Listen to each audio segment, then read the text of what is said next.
గత 10 ఏళ్లలో పల్లా రాజేశ్వర్ రెడ్డి, మల్లారెడ్డి ప్రభుత్వ శాఖలన్నింటినీ నిర్వీర్యం చేశారని మండిపడ్డారు బీజేపీ కార్పొరేటర్లు. చెరువుల కబ్జాపై ఇప్పటి సీఎం రేవంత్ రెడ్డి నాడు ఎంపీగా ఉన్నప్పుడే మాట్లాడారని గుర్తు చేశారు. ఇప్పుడు ఆయనే సీఎంగా ఉన్నందున పార్టీలకు అతీతంగా అక్రమ కట్టడాలను కూల్చివేయాలని విజ్ఞప్తి చేస్తున్నారు. హైడ్రా పనితీరును స్వాగతిస్తున్నామంటున్న బీజేపీ కార్పొరేటర్లతో మా ప్రతినిధి హరికృష్ణ ఫేస్ టు ఫేస్. కొద్ది రోజులుగా అక్రమ కట్టడాలపై హైడ్రా కొడా జులిపిస్తుంది. ఈ అక్రమ కట్టడాల్లో కూల్చివేతలో భాగంగా నాగార్జున సంబంధించి ఎన్నో కన్వెన్షన్ ఇతర అక్రమ కట్టడాలను అయితే హైడ్రా కూల్చివేసింది. అయితే తాజాగా ఈరోజు బీజేపీకి సంబంధించిన జీహెచ్ఎంసీ పరిధిలో ఉన్న కార్పొరేటర్లందరూ కూడా హైడ్రా కమిషనర్ రంగనాథ్కి కంప్లైంట్ చేయడానికి వచ్చారు. అక్రమ కట్టడాలపైన ఏదైతే ఉన్నాయో వాటిని హైడ్రాను స్వాగతిస్తున్నామని కూడా వారు చెప్తున్నారు. ప్రస్తుతం మనతో పాటు ఉన్నారు, వారితో మాట్లాడించే ప్రయత్నం చేద్దాం. చెప్పండి, హైడ్రా కమిషనర్ కలిసారు కదా, ఏం కంప్లైంట్ ఇచ్చారు, ఆయన ఎట్లా స్పందించారు? హైడ్రా కమిషనర్ గారు కలిసి ఫస్ట్ శుభాకాంక్షలు తెలపడం జరిగింది. మీరు చేస్తున్న పని ఈ హైదరాబాద్ నగరానికి మేలు చేసే పని, దీన్ని కంటిన్యూ చేయాలి. దీన్ని భారతీయ జనతా పార్టీ కార్పొరేటర్గా మేము స్వాగతిస్తున్నాం.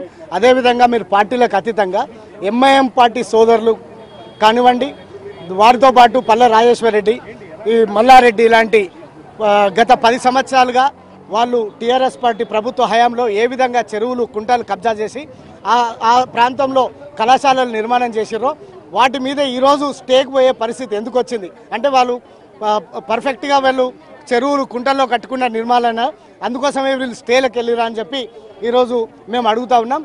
ఖచ్చితంగా వీళ్ళెవ్వరు కూడా మల్లారెడ్డి కానివ్వండి, మల్లారెడ్డి కళాశాలలు కానివ్వండి, లేకపోతే పల్లా రాజేశ్వరరెడ్డి కళాశాలలు కానివ్వండి, లేకపోతే ఓవైసీ కళాశాలలు కానివ్వండి, ఎవరికి కూడా హైదరాబాద్ నగర పేద ప్రజలకు ఫ్రీగా చదువులు చెప్పడం లేదు. ముఖ్యంగా హైడ్రా రంగనాథ్ గారు ఏమన్నారంటే ఇవి కళాశాలలు కదా, కళాశాలలు ఒక ఆలోచన చేసి వీటి మీద చర్యలు తీసుకుంటా అంటున్నారు. కూడా గట్టిగా రంగనాథ్ గారు చెప్పడం జరిగింది. ఆయన కూడా సానుకూలంగా స్పందించారు. మేము ఆశాభావం వ్యక్తం చేస్తున్నాం.